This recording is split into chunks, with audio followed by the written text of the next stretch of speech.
Hey guys, I'm Jeremy, and today I thought I'd talk a little bit about China. It's been a year and a half since I left China. I lived there in Taiwan for about 15 years, and I kind of want to talk about a few things, including why it sucks. So in this video, I'll go over a little bit about a lawsuit I had in China related to the tourism industry, and also talk about how the tourism industry in general is going since I left, and also a little bit about the economy. So to begin with, probably many of you know that the Chinese economy is not doing really good.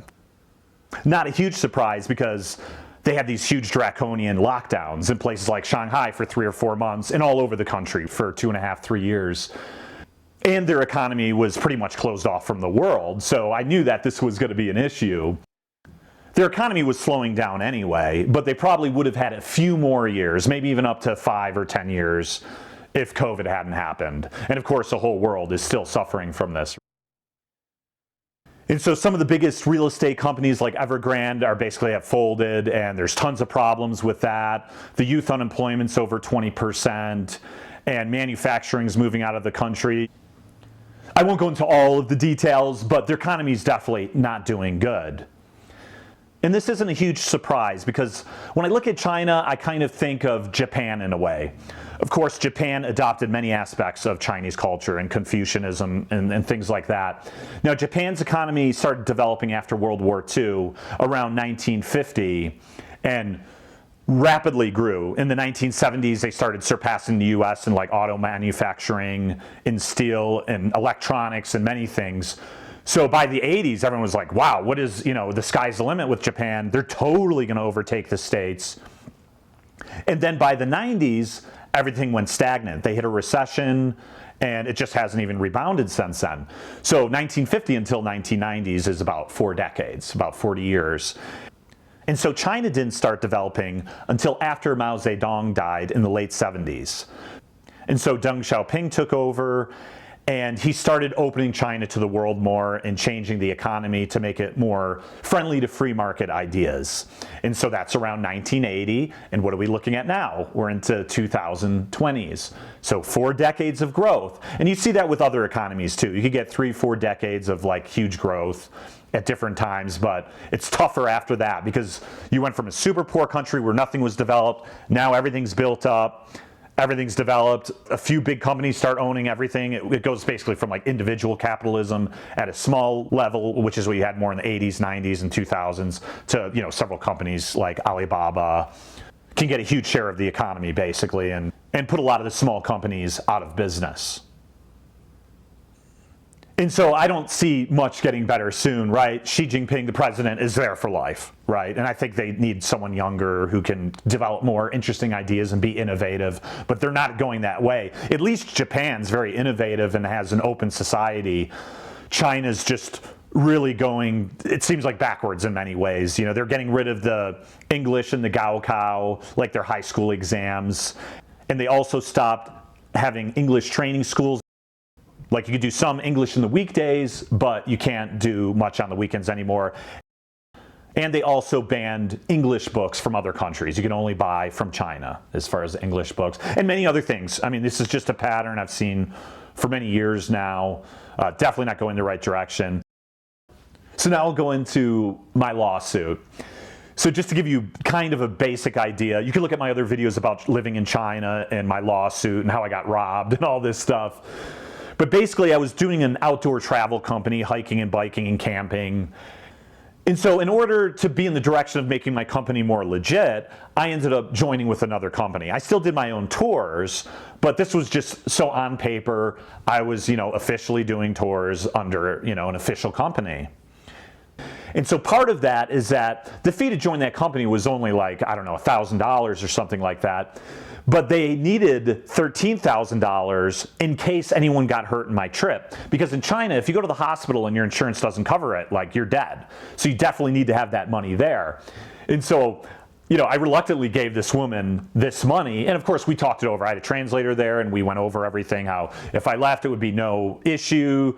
The money was safe. They would never take it. All of this kind of stuff, right? And I didn't trust it at all. Not even a little bit. But it's something I had to do. And so the next step was to change my teaching visa to my own visa through my own company, a wholly foreign-owned company. And so this is also during COVID, which I was worried about because I later was finding out that they weren't even renewing people with business visas in China, which is so messed up because people had like an English school for 10 years and they're like, sorry, you can't teach people on the weekends and we're not going to give you a visa anymore. I mean, I couldn't imagine if they just like, you know, Chinese people in America who had businesses here 10 years are like, sorry, we're not going to renew your visa and you can't do a Chinese school on the weekends anymore. So I don't know, total BS. Anyway, as you can imagine, she ghosted me. Right. Like after I started asking, I was like, I'm going to start my own company. I need a lot more money to do that than $13,000. It's going to be like $40,000, $50,000. So I'm slowly looking in that direction. And so eventually, you know, I talked to a couple lawyers and it's only about $2,000 for them to try to get the money back. Right. And I was like, honestly, like if there's no repercussions, because as far as what they said, it's just only a civil suit. So like in the States, even if you steal a few $100s, you could technically go to jail. And you definitely can if it's over like $2,000 or $3,000, and this is like 13. So even in the States, like, I mean, they say you could go to jail for 2 or 3 years. I don't really see that happening unless it's hundreds of thousands of dollars or millions of dollars. But like you get probation and have your wages garnished. So they told me that they could basically put her on a blacklist, which is better than nothing. If they're blacklisted, they can't get a train, a plane, good loans from the bank, and their kids can't go to like good schools. Like there's definitely some things, but it's definitely not probation or jail or like a big fine, right? And so I kind of was like, forget about it, basically. But this one guy who I talked to, who's actually one of the, I guess I talked to 3 lawyers, and he was a young guy, ambitious, probably in his mid-20s or so. And he actually approached me. He knew I was leaving China soon, and he's like, no, we should, you know, do this. I think we could get the money back. We've got a court that specifically handles like foreigners who have problems like this. And so it's not just going to go to like the regular Chinese court. It's still a Chinese court, but handling foreign affairs. They're going to like not only blacklist this lady, but they're going to publish like her photo and this stuff to kind of humiliate them, because saving face is a huge thing in China. Like to embarrass someone is a huge deal. And he also thought that I would be able to get a decent amount of that money back within a few months, like by fall. I left in June, so he said, yeah, by September, October, we should be able to get some of that money. And so I leave China in June, and we had frozen 20,000 renminbi from her account. And now consider, too, that I wasn't the only one ripped off, so that's not only $13,000. She ripped off a few other people. So you're looking at quite a lot of money, probably almost closer to like 75,000 US dollars, maybe even 100. So to me, that's quite serious. And so did I ever think I would get the money back? No. I figured she's going to put it into real estate and then flip it in a few years. Although, of course, as I mentioned, the real estate's not doing well. But maybe where she lives, there could be pockets where it's okay. But yeah, regardless, I didn't think I'd get the money back. But I figured maybe I'll get the 20,000 at least, which would cover the 12,000 for the lawyer. And then I get 8,000 out of my money, right? And so, of course, I didn't get that money in fall, like he mentioned. You know, it'd be like in a few months, up to 6 months, you know, I'll probably get that 20,000. And, you know, throughout the year, too, we got to chat a lot because there's other little things that keep popping up. So I've got to, like, send him, oh, here's $20 for this court fee, or here's $5 for this, or $50, whatever it was. Like, I had to send him quite a few times. It wasn't a crazy amount of money, but there's definitely a process going along. And I knew it would take a while, so I'm not surprised I didn't get the money right away or anything.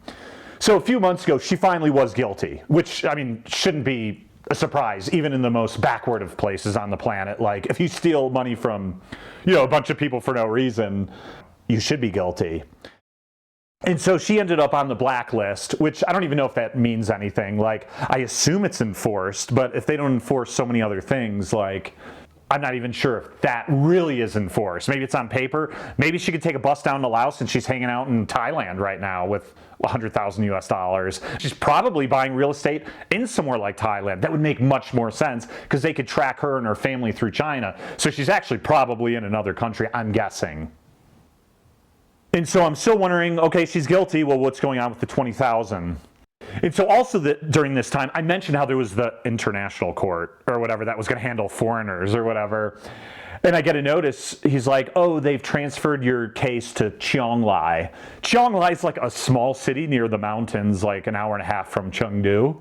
And I was like, we went from like a big court with probably more educated and professional people to like a cow town. You know, it'd be like if you had your case in New York and they moved it to like Utica, New York, or some small town. Now, it doesn't mean that they're not going to do the right thing. It's just like, I doubt people in a small city care, you know, about some foreigner in some small case, right?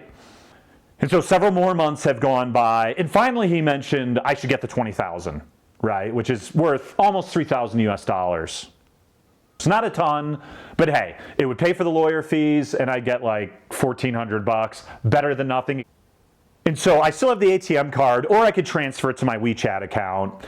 And I went to the ATM of my bank and I checked the balance, and it's like 1,400 bucks. And so I sent him a message and I was like, I got 10,500 renminbi. What happened to the 20?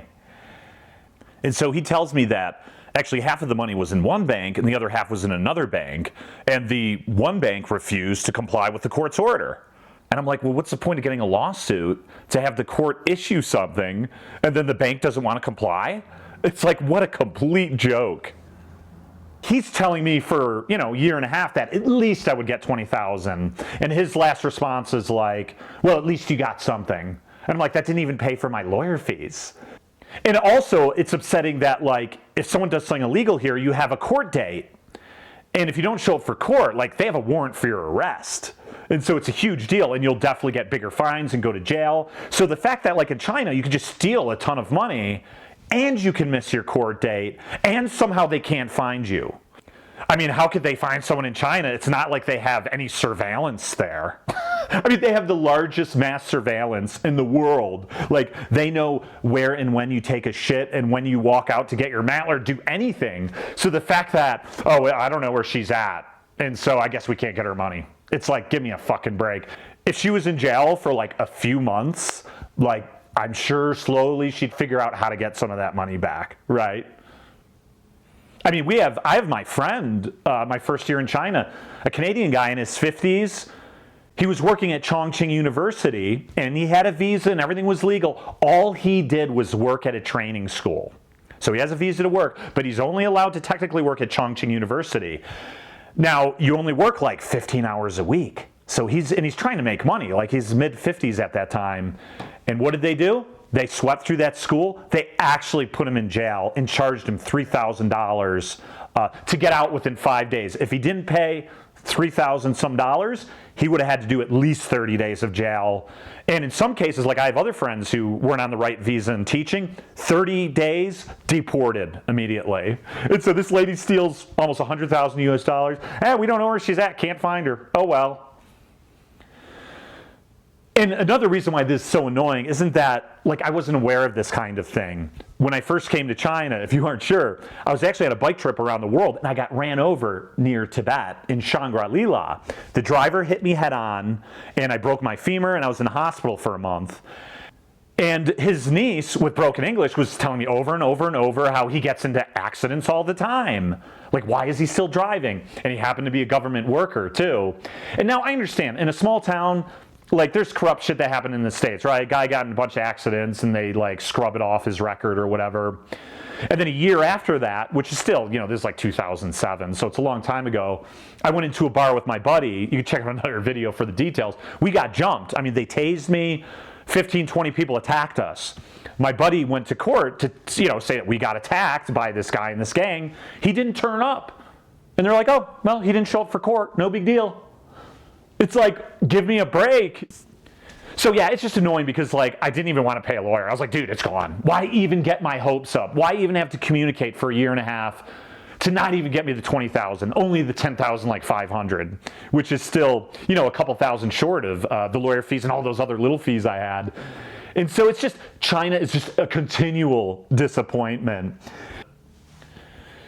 And so the last part of this video, I'll talk about the tourism industry. And so I figured after China opened up 7-8 months ago, I guess around Chinese New Year, right? They opened up, finally people could come in and out easier. And I was even thinking to myself when I left, you know, a year and a half ago in June, I was like, geez, you know, China's probably going to open in the next year. I'm going to miss out on all these tourists coming in, and it's going to be a bad idea for me to leave. But no one's going there. You know, at least from Western countries, like I'm sure people from Thailand and Japan, like East Asia or whatever, they probably have millions of tourists from those places, but most of my market was like Western countries. And so I've got like, I don't know, 85 reviews on Tripadvisor for Chengdu. I've got my website, some YouTube videos about China, different things. I had a bunch of people coming on my trips. I mean, I had busloads of people. Now, many of them were actually from Chengdu, and it was from my social network there. But I was getting a bunch of other people who would inquire about a bike trip, this or that. As China opened up, I've only gotten like 5 emails, and a couple of those were for like a bike trip in Chengdu for the day, which, you know, I could pay someone, what, $75? I could make $10. I mean, it's not even worth corresponding via email.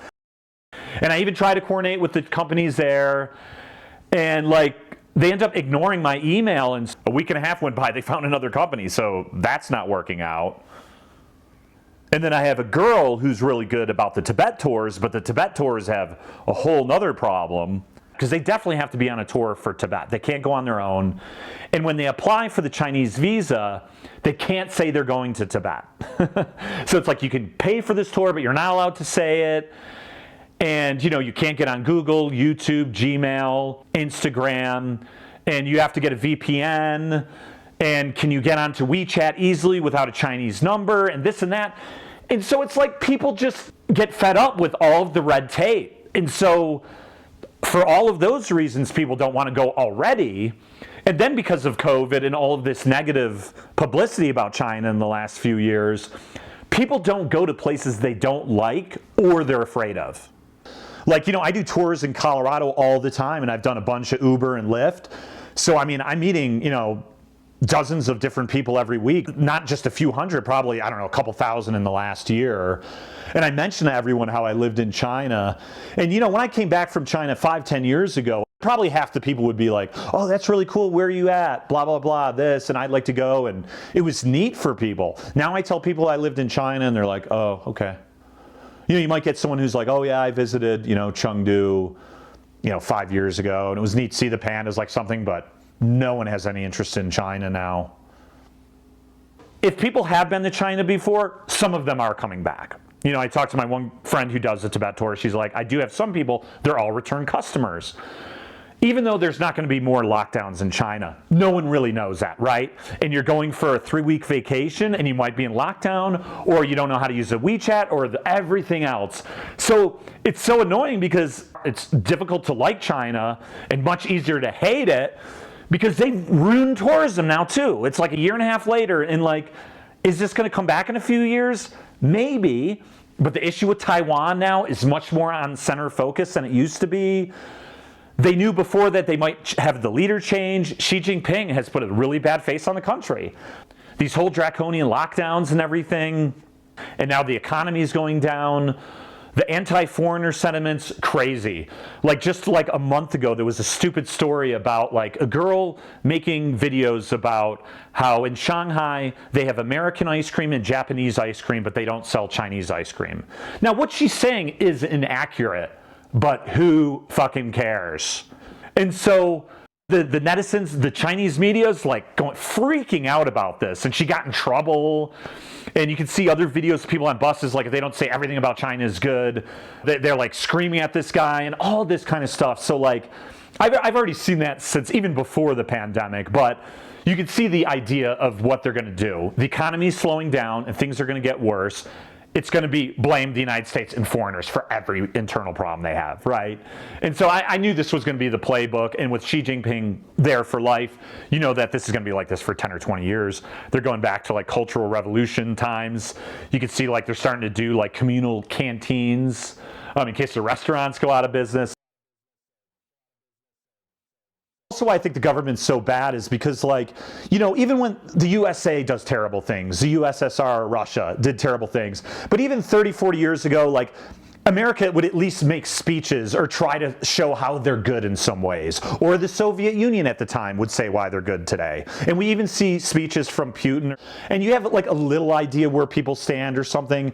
And the CPC, the Communist Party of China, it's just a huge secret organization. Like, what is their goal for like a better world for everyone? You know, at least America pretended to like talk about that shit. And in many ways, America's done a lot. And it's open borders. Any Chinese people could come in here, set up a business, vote, become a politician or get a government job, make a ton of money, buy as much property, like no issue. Over there, it's like you're an English teacher. You know, you get outside that lane, you can be successful if you're married. Outside of that, 1 or 2% maybe. So it's not just about China sucks, their fucking government is evil as hell. Not giving people visas when they're doing business there because you don't want them to go home and come back and spread COVID. I mean, that's just horrible. And they actually did that to Chinese citizens. They wouldn't give them passports during COVID. And I think you're going to even see that more, that they're just going to stop giving passports to people to travel. They already have so many people leaving and so much money. I won't be surprised if they're like, stop people from leaving and immigrating to other countries. I know they're restricting the money big time now. And so anyway, it's going to be an interesting few years how this rolls out. I hope things do get better because, of course, I feel for all of my friends. And, you know, I taught English to little kids in the last few years and a lot of university students in the last 10 years. I don't want them screwed in the future. You know, I want them to have some opportunities, obviously. I don't want them to have to be like, oh, we're going to our canteen and I'm just going to work for, you know, $2 a day in my government job, just pushing paperwork around. You know, I want what's best for everyone. But just a country that not only treats its people like shit, but, you know, treats the whole world like shit with, you know, the whole COVID thing and everything now. It's just unbelievable. So, yeah, it was a huge mistake letting China into the WTO and part of the world economy. The only thing we got from that was inflation, COVID, sickness, economic loss of families, so many businesses. I mean, there's so many homeless walking around in Denver, and it's all because of this stuff. The drugs are coming in, ironically, from Wuhan. It's not the finalized product of fentanyl. It's the raw products getting sent to Mexico, and then they make the fentanyl in Mexico, and then it comes up through our open borders. So you've got tens of thousands of Americans every year dying and hooked on these drugs, and that's all coming from China. So this is a huge problem. They've stolen the intellectual property rights. They don't care about the laws in general. That just stealing seems to be okay, which is ironic because you see in some news sources how like they end up executing, you know, big government officials for embezzlement, but I guess petty embezzlement's fine. It'll be interesting to see how this stuff rolls out with Evergrande and the other big real estate companies. If this all collapses, that'll fuck up the world economy even more. And it already sucks. Like they say it's a recession. I think it's a depression in my opinion. I don't see anything getting better soon. And all of the Americans and all the people all around the world struggling, including China. The ironic thing about China is that they let them into the WTO, the World Trade Organization, you know, 25, 30 years ago. And so we did get some cheaper goods at Walmart and stuff for 20 years or so, but now everything's 2 or 3 times more expensive. So everything we saved is lost now through inflation and even the wars and stuff going on. Like, I don't know if you would have had the Ukraine-Russia war or even the stuff in Gaza and Israel if Trump was still in. I think that there's peace through strength. And Biden's weak, and there's going to be more war and chaos. And so this is really a bad thing for the world. So this is what happens when you give half of the world's wealth to a communist government. Anyway, those are my thoughts on China and how my case has gone on. Everything's basically expected. Like, there's just no good news I could get out of it, right? There's not, like, some money I could make out of it through tours, or there's not any luck where, like, they're like, we've arrested her and we found 50,000 renminbi. All I was hoping for was, like, at least 20. And they couldn't even do that, right? And I'm just told at least I got something, which, yeah, that's true. At least I did get something. So anyway, I probably won't be going to China anytime soon. What a shame, you know, such an amazing, pretty place.